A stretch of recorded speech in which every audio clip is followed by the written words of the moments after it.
Thanks for tuning into my channel. My name is Simon Hill. Hit the like button, subscribe, share this video, leave a comment, and let's get to it.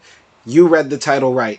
Yes, it's time to talk about it. It is time to abolish the Second Amendment. And I'm making this video because a few days ago when I made my last commentary, somebody posted a long diatribe in the comments arguing against my one small aside that there should be an amendment to the Constitution to either abolish, or repeal, or drastically change the Second Amendment. And this person wrote a long comment that said I was out of my mind and this is wrong, and the right to bear arms in America is what makes us unique and special and grants protections to citizens. I think it's loony. I think it's insane. We are seeing bloodshed and carnage in our streets every night, every day in America, because of the proliferation of weapons of war and handguns. This needs to stop. I am against all violence of all kinds. I used to be a gun owner. I grew up with a gun owner, and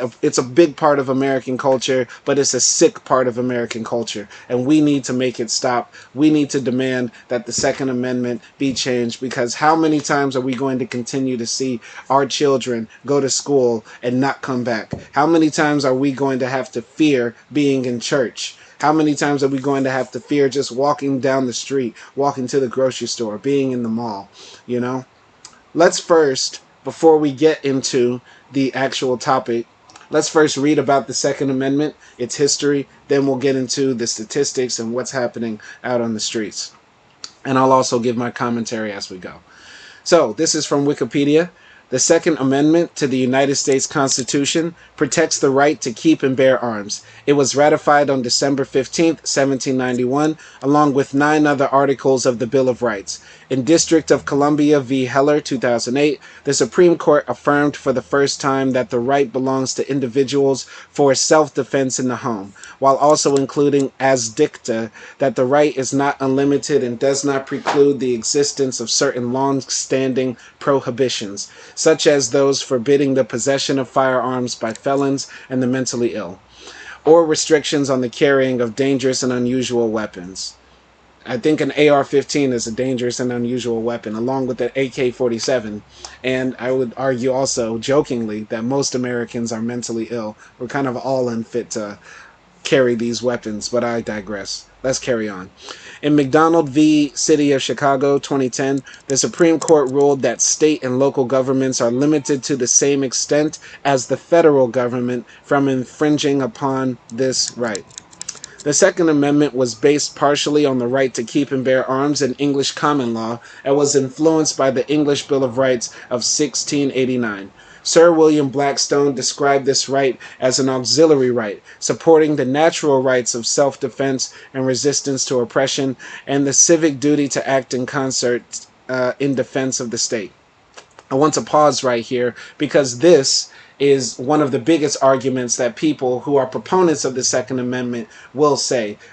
I have the right to defend myself and to protect myself, not only from other citizens or other non-citizens or whoever might harm me, my family, or my property, but I also have the right to fight against a tyrannical government. And I may be jumping early ahead from what we're going to read, but I'll say this. America has not had a revolution since our inception. Many other countries around the world have revolutions more regularly than us, fight against tyrannical governments, and these people don't have weapons. We are the most heavily armed populace in the world, and whenever our government does do tyrannical things, which they do to citizens all the time, right? We never have an armed insurrection, which is a bad thing, and I do not support armed insurrection, but it's so silly how these Second Amendment proponents say we want to fight the tyrannical government, but you never use your AR-15 or AK-47 to fight the tyrannical government that you say exists. And I don't believe it exists. You believe it exists, and I do not think you should shoot anybody who works for the federal government. That's not what I'm saying. What I'm saying is these people give this excuse, but it's not a real threat. It doesn't seem to exist. Any labels of rights as auxiliary must be viewed in the context of the inherent purpose of a Bill of Rights, which is to empower a group with the ability to achieve a mutually desired outcome, and not to necessarily enumerate or rank the importance of rights. While both James Monroe and John Adams supported the Constitution being ratified, its most influential framer was James Madison. In Federalist Number 46, Madison wrote how a federal army could be kept in check by state militias. A standing army would be opposed by a militia. He argued that state militias would be able to repel the danger of a federal army. It may well be doubted whether a militia thus circumstanced could ever be conquered by such a proportion of regular troops. He contrasted the federal government of the United States to the European kingdoms, which he described as afraid to trust the people with arms, and assured that the existence of subordinate governments forms a barrier against the enterprises of ambition. Now, this is an interesting argument. I would say James Madison is making an interesting point that basically people in Europe, or these old monarchies and old governments that existed there, didn't trust their population to have guns, because I would argue James Madison is saying that they were living under tyranny. These people were being oppressed. You know, in European society, it was very hierarchical, and people didn't have any rights at all in old European society. So when this new government, the U.S., was coming about, we were coming up with these ideas of egalitarianism, democracy, even on paper, though we know as a fact in the beginning there was no democracy in America and it wasn't egalitarian. But he was saying that we can trust the citizens with arms because these people, I guess, were a part of the democracy, right? And also, we can trust that our government will never become tyrannical because our populace will be armed. Right? And this is an interesting argument, and maybe it had a place in time in history when it was valid, but as our civilization has continued to progress, and as we've become more advanced, and also as the weapons of war have become way more dangerous than they were 200 or 300 years ago, I think that this argument about keeping a well-armed populace as a deterrent for tyranny doesn't hold up anymore. All right. By January 1788, Delaware, Pennsylvania, New Jersey, Georgia, and Connecticut ratified the Constitution without insisting upon amendments. Several amendments were proposed, but were not adopted at the time the Constitution was ratified, not even banning slavery, right? Anyway, for example, the Pennsylvania Convention debated 15 amendments, one of which concerned the right of the people to be armed, another with the militia. The Massachusetts Convention also ratified the Constitution with an attached list of proposed amendments. In the end, the ratification convention was so evenly divided between those for and against the Constitution that the Federalists agreed to the Bill of Rights to assure ratification. In United States v. Cruikshank, 1876, the Supreme Court ruled that the right to bear arms is not granted by the Constitution. Neither is it in any manner dependent upon that instrument for its existence. The Second Amendment means no more than it shall not be infringed by Congress, and has no other effect than to restrict the powers of the national government. In United States v. Miller, 1939, the Supreme Court ruled that the Second Amendment did not protect weapon types not having a reasonable relationship to the preservation or efficiency of a well-regulated militia. So I'm no constitutional lawyer. I've admitted that. I've said this several times. My interpretation of these two ruling amendments is that they seem to be contradictory. One ruling from the Supreme Court is saying that the right to bear arms is not guaranteed by the Second Amendment. It's saying that it's only to create, it's only not to be infringed upon to create a militia. And the second one is saying that it's reasonable relationship to the preservation or efficiency of a well-regulated militia. Yeah, it sounds like these two rulings are saying that the right to bear arms is only for the militia that I'm getting. It doesn't seem, I take that back what I said earlier, it doesn't seem to be contradictory. It seems that these two rulings are saying that it was for the right to have arms in a militia, right? And by the way, we don't really I mean, we have militias, right? But these are like gun clubs. It seems like the militias we have now are just a bunch of guys who like to go out into the woods on the weekend and play, play soldier. The national militia is the National Guard, I would guess, and that's a branch of the U.S. military. So, it doesn't seem like we have any real fighting force to fight against a tyrannical government if it did exist. Anyway, in the 21st century, the amendment has been subjected to renewed academic inquiry and judicial interest. In District of Columbia v. Heller, the Supreme Court handed down a landmark decision that held the amendment protects an individual's right to keep a gun for self-defense. This was the first time the court had ruled that the Second Amendment guarantees an individual's right to own a gun. All right? And that was in the 21st century, right? They said V. Heller was in when? All right. That was in 2008. So, not a little over 14 years ago. 14 years ago, they decided that the right to bear arms is in the Constitution. So this is a generally new thing, right? For self-defense. This was the first time the court had ruled that the Second Amendment guarantees an individual's right to own a gun. In McDonald v. Chicago, 2010, the Supreme Court clarified that the Due Process Clause of the 14th Amendment incorporated the Second Amendment against state and local governments. In Saitano v. Massachusetts, 2016, the Supreme Court reiterated its earlier rulings that the Second Amendment extends prima facie to all instruments that constitute bearable arms, even those that were not in existence at the time of the founding, and that its protection is not limited to only those weapons useful in war. The debate between various organizations regarding gun control and gun rights continues. All right, so what I get from this preliminary introduction to this Wikipedia article about the Second Amendment is that it's very old. It was a part of our Constitution from the beginning, somewhat. It was a compromise between the Federalists and people who were against federalism. And it's relatively new that it's been codified as a part of the Constitution as a right. It seems like gun ownership in America just sort of like slid by in the culture, even though up until very recently it was debatable whether Americans had the constitutional right to own guns. This is the idea that I'm getting from this article. I would think it's good to do more research about the history of the Second Amendment and how gun ownership became such an integral part of our society and culture. But that is different from the issues of gun violence and gun death, gun-related death. So if anybody wants to attack me in this video saying, well, you don't know anything about the Second Amendment, so how are you going to comment about abolishing it?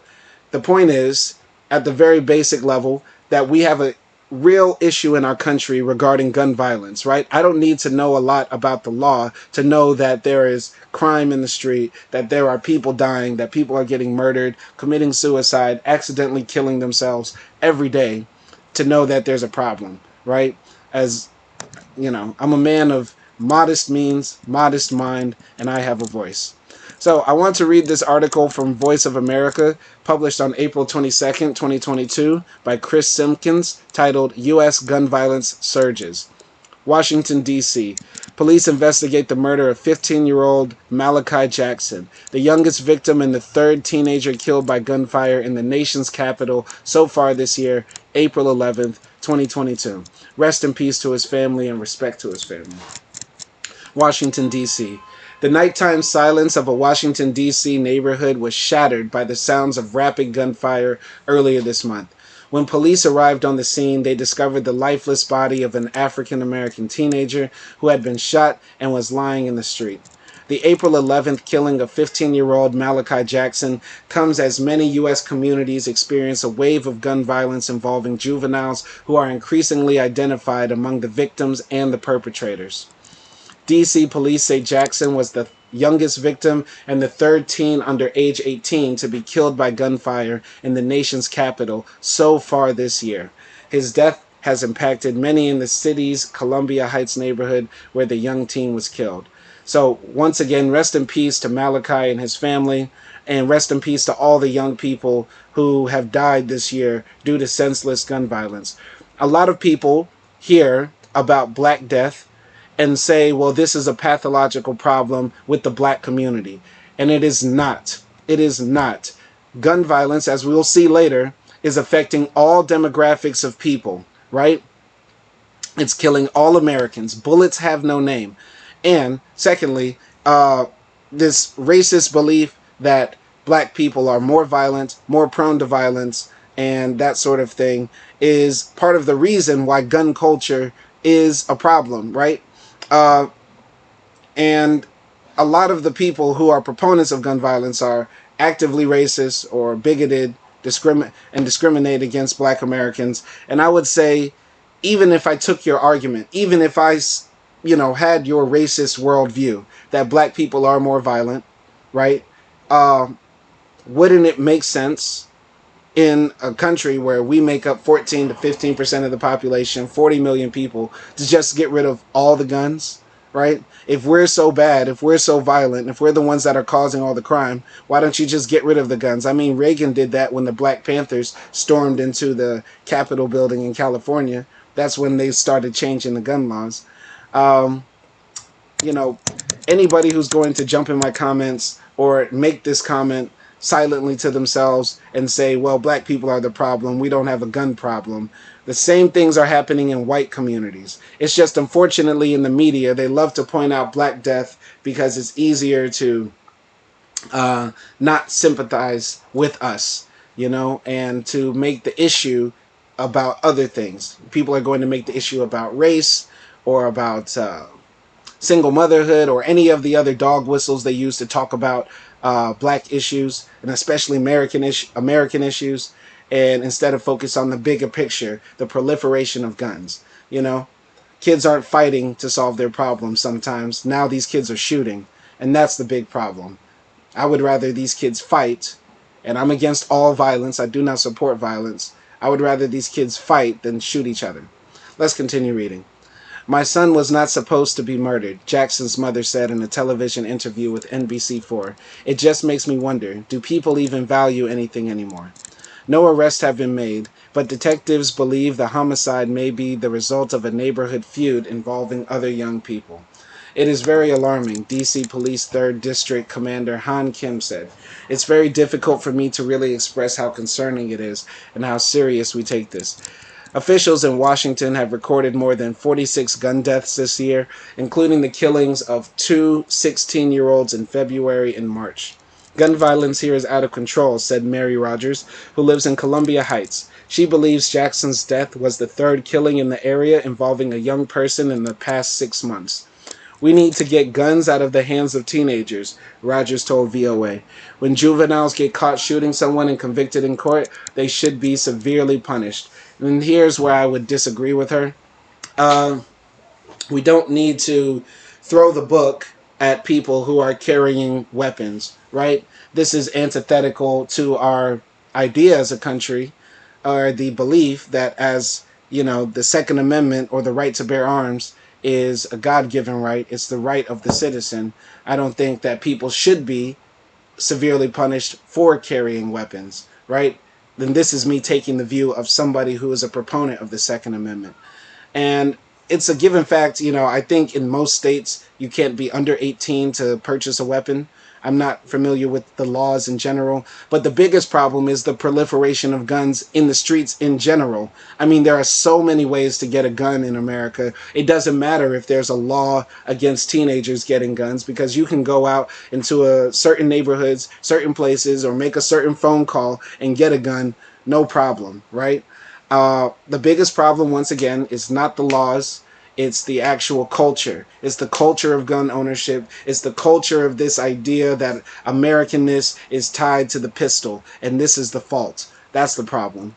All right? Well, we don't need to, once again, turn to over-policing or locking up more people, because this created so many of the other problems that exist in our society today. And it's a natural reaction that we have as Americans. Just lock them up, throw away the key, put them under the jail. But this hasn't done anything but just sent more black bodies to be abused by the system. So, D.C. Mayor Muriel Bowser recently launched several citywide programs aimed at reducing gun violence and has proposed hiring hundreds of additional police officers. We need a 21st century model for police that seeks to prevent more crimes than just respond to them, said Richard Aborn, president of the Citizens Crime Commission of New York. I'm talking about policing that seeks to understand what's driving gun crime or gang violence, Aborn told VOA. Police services need to ally with the community in getting government services into those neighborhoods throughout the country where it's most needed. Mass shootings. The tragedies of everyday gun violence, which account for most U.S. shooting deaths, are often overshadowed by reports of mass shootings, defined as 4 or more people being shot. And that's what I would say also is a big tragedy too. I mean, if we literally reported on every time a gun crime happened in the U.S., that's all the news would be. We wouldn't have time to talk about any other topic. But because we also have these very mass public shootings where you hear about 20 people getting killed or 30 people getting killed in a school, in a park, at a public event, you know, those are the ones that suck up the air. And then the tradition happens. People who are gun proponents either go buy more guns or tell their senators and representatives, don't let them take away our guns, please, please, please. And then the people on the left start to protest and say we need more gun control, but I never hear a voice after a mass shooting say we need to get rid of the guns, because people in America are scared. Our leaders are scared. People are too scared of these crazy gun nuts who don't really love America or love other citizens. They love the pistol. They love the rifle. They don't love us. They do not love other Americans, because if you did, there is no way you can hear about Sandy Hook, children, first graders getting killed in a school, and still clutch your rifle like that's your precious. It's sick, you know. The violence needs to stop. We need to end the violence in our streets. Get rid of the guns. In Pittsburgh, Pennsylvania, 2 17-year-olds were killed and several injured when officials said more than 90 shots were fired by multiple people inside of a house party attended by 200 teenagers over Easter holiday weekend. Officials said one of the weapons used was an AR-15 style assault pistol. My God, they're running around with the Dracos. There are more illegal guns out on the streets than I have even seen before, and there are many guns in the hands of juveniles, Pittsburgh Police Chief Scott Schubert said in a CNN interview. Gun violence is a national issue. Damn right. According to the nonprofit Gun Violence Archive, nearly 21,000 U.S. gun deaths were reported in 2021. There were 693 mass shootings, claiming 702 lives. So that would mean, what is that? Almost every day in America, 2 people were killed in a mass shooting, right? 693, that means almost every day in America in 2021, there was a mass shooting. Right? Twice that day. Mass shootings have put many communities on edge, with residents demanding more be done to reverse the trend. Several lawmakers in Congress have introduced legislation to prevent mass shootings and help communities where the violence occurred, but the legislation has stalled on Capitol Hill because we have a very powerful gun lobby called the NRA, which is a lobby that basically riles up this very conservative, gun-loving base that gets millions and billions of dollars of donations just to protect the Second Amendment, just to protect people's rights to have guns, and also make it easier for more and more people to get guns.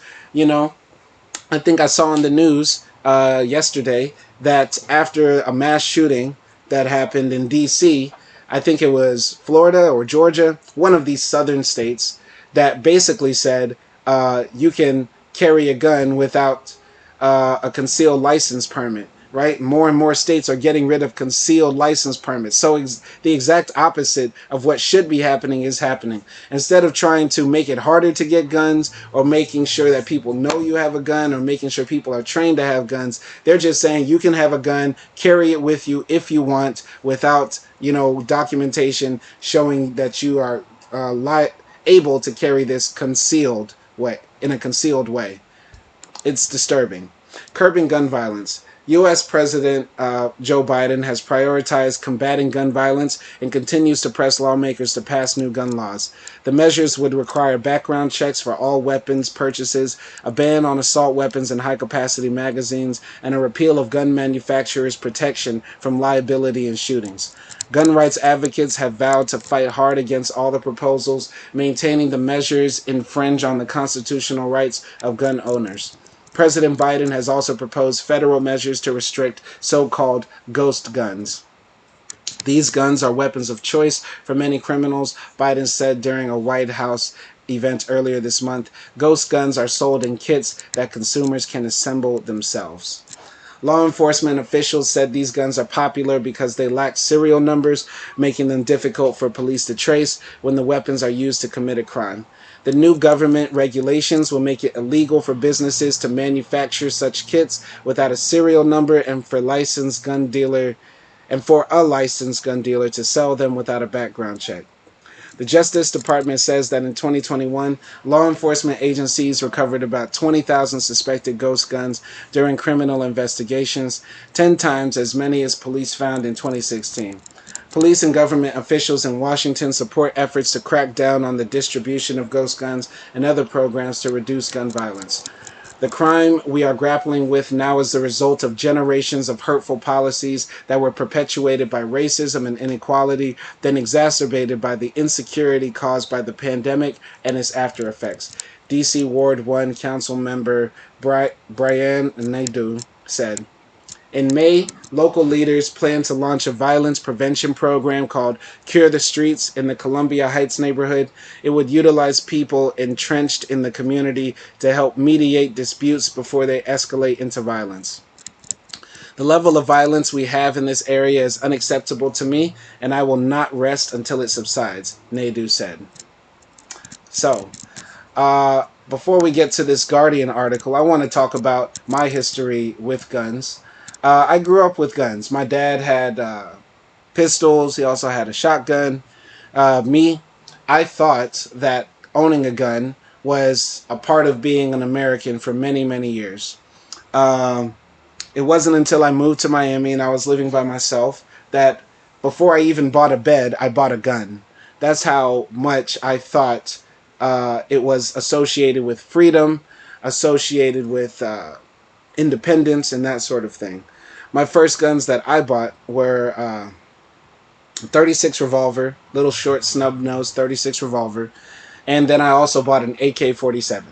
Living in Florida and Miami, it was actually very easy. Just had to have my license, background check, and within I think 2 or 3 days, I had my AK-47 and my 36 revolver. And I paid roughly, I would say, in total for all of my guns around $800 for those two weapons, right?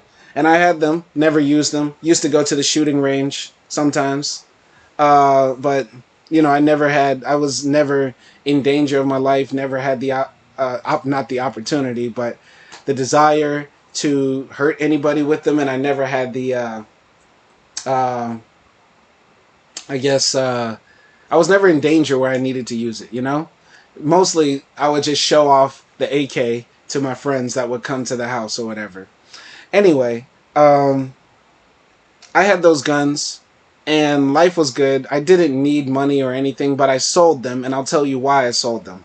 I didn't sell them because I needed money. I sold my 36 revolver and my AK-47 because one day there was a shooting, I believe in Oregon, at a school, right?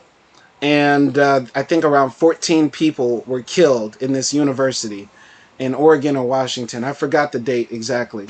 But I remember hearing about it, and I was like, this is just stupid. I'm a part of the problem. I'm a part of this problem that exists in America, where we have to constantly deal with these sorts of things happening, right?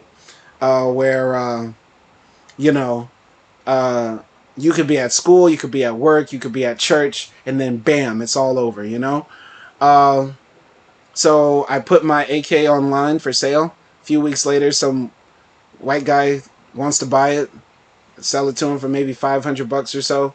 I sold my 36 revolver at a pawn shop. Then I never had a gun since, you know?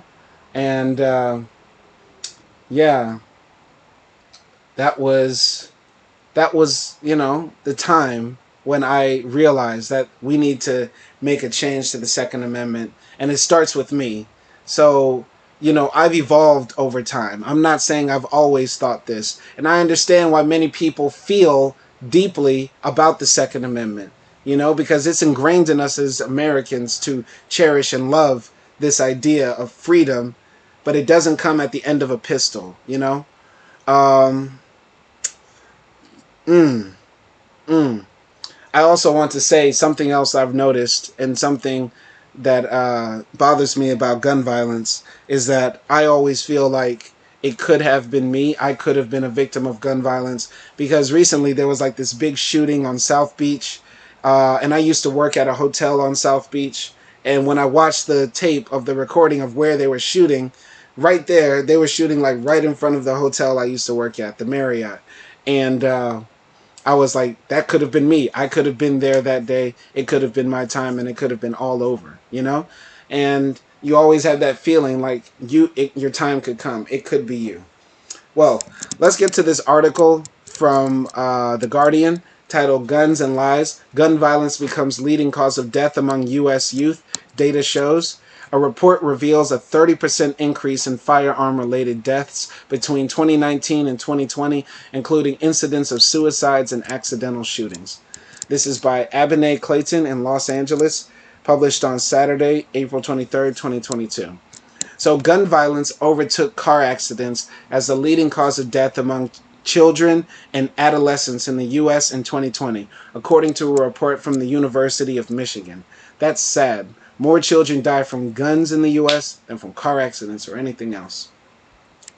The finding was published in the New England Journal of Medicine on Wednesday as part of a longer-term research effort from the university's Institute for Firearm Injury Prevention, IFIP. All right. An analysis of mortality data from the Centers for Disease Control and Prevention, CDC, revealed a nearly 30% increase in gun-related deaths among Americans up to age 19 between 2019 and 2020, the researchers said. These deaths include incidents of suicide, accidental shootings, and homicides, with homicides outpacing the other two categories. Wow.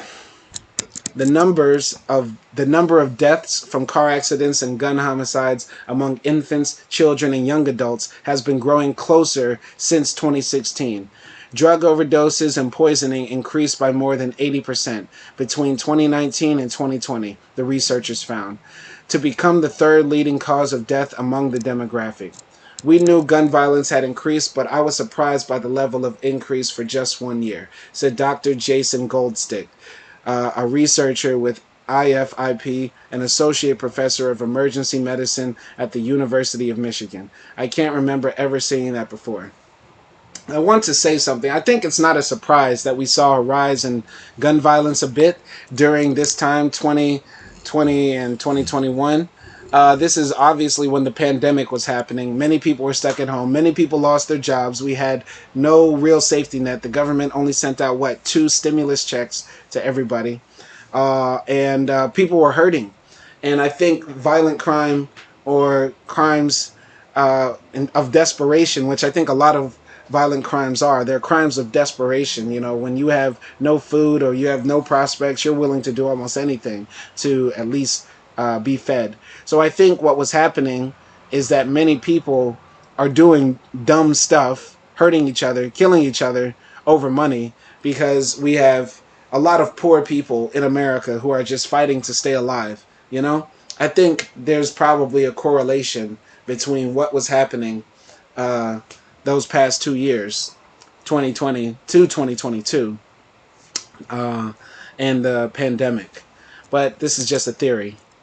The rise in shooting deaths among the nation's youngest is part of a larger increase in homicides in that same time period. Gun homicides across the U.S. rose 33% in 2020, according to the study. This increase was disparately felt by Black Americans, who, despite making up 14% of the U.S. population, accounted for nearly half of the nation's homicide victims, according to FBI data released in the fall of 2021. I want to talk to Black Americans right now because many Black men, in particular, are big proponents of the Second Amendment, and they believe that our freedom and our liberation from white supremacy will come at the barrel of a gun, or we at least need to have the threat of the barrel of the gun to fight for our freedom. I would argue that's not true and that's not real. Once again, I said earlier, maybe I said this earlier, or maybe I said this in a different cut of this video, but many other nations have had revolutions across the world, and the populace generally, by and large, does not have access to guns. Many other ethnic minorities in many other parts of the world have fought for their rights and freedoms without the use of weapons, right? If we look at what's happening in Palestine right now, I mean, in Gaza, Hamas has had guns and weapons forever, and they're funded by Iran and many other sources, and they still don't have their freedom and liberation. Our freedom and liberation will not come from fighting white supremacy with bullets and tanks and bombs, because they will always outwin. They will always win against us in that realm. Our fight against white supremacy is an intellectual fight. It's a fight of the hearts and minds of the people. It's a fight against the opinions, the prevalent opinions of the day. This is the fight that we're doing, and a lot of it, the only way it can be solved is with words, ideas, and thoughts. You know, we're not going to physically fight our way out of white supremacy. It's impossible. It's impossible. All right. So the Second Amendment, by the way, is not going to do anything to get our liberation for this reason as well.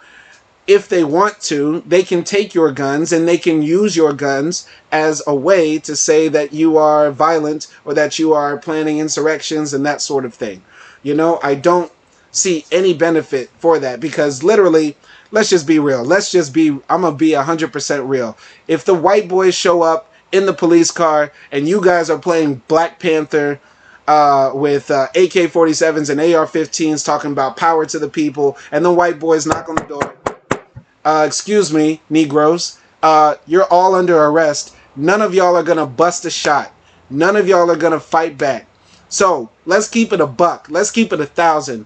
The only way that we're actually going to get out of our situation in America is by either emigrating. That's number one. We always have that option. And that's the option that I took as well. But if you don't want to immigrate, and I'm not saying that all of us have to immigrate, of course. But secondly, it's not by picking up the gun. It's by picking up the book. It's by picking up the pen. It's by picking up the guitar, the piano, making a speech, you know, fighting against white supremacy, calling it out, simply opening up a Twitter account, a YouTube account, getting educated. This is how we fight against white supremacy. You know, we're fighting an intellectual war. We're not fighting a physical war. All right? And that's what I'll say about black gun ownership. Black people should not be trying to go out and buy guns and buy into this American culture BS, because it has only resulted, gun ownership in America by and large has only resulted in our deaths. When they were Klan members running around the country, hanging us, whipping us, stringing us up on trees, cutting off our genitalia, they were, you know, citizens with guns who were pulling us out of our beds at night and brutalizing us, right? And now it's still happening, not only with the white supremacists, but now we have our children killing our other children. And this needs to stop. We need to get the guns out of the streets. All right? C'est la vie.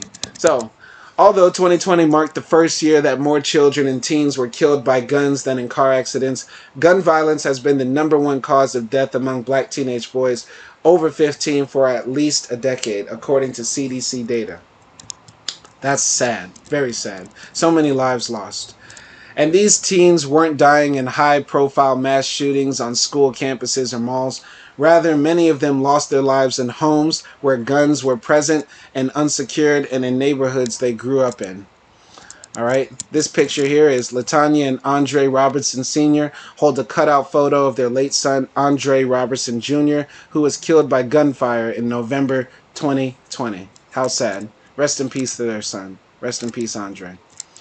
One of the young people killed in 2020 was Andre Robinson Jr., who was 19 when he was shot in the back on November 8th while delivering breakfast to his girlfriend's Oakland, California home. Tragedy. How many more tragedies do we have to see before we abolish the Second Amendment?